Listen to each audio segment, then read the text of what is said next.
චන්දන ඇල්ලි නාලා රාණි සබනුත් අනේ සබන් ගෑවිනේ අපි ෂැම්පු දාලා සුවඳ දාලා නෑවා මම හාරන වලවල් වල හැටියට මව සතියකට නෙමෙයි සති දෙකකට සැරයක් නාවන්න ඕන මේ එන්නේ උණු වතුර ආයිසෝයි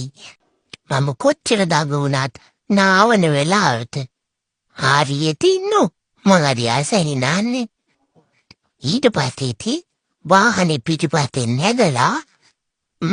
අලුත් වාහන බල පාරේ ඇවිදින කට්ටිය බල ගෙදර යන්න තමයි තියෙන්නේ අපේම පිටිපස්සේ හැරි මගෙන් අහනවා මැනිකත්ති කියලා මට තේරෙන්නේ අනේ මොකද්ද කන දෙයක්ද සෙල්ලම් බඩුවක්ද මට තේරෙන්නේ නැහැ අපේම මගෙන් අහනේව ගොඩක් මට තේරෙන්නේ නැහැ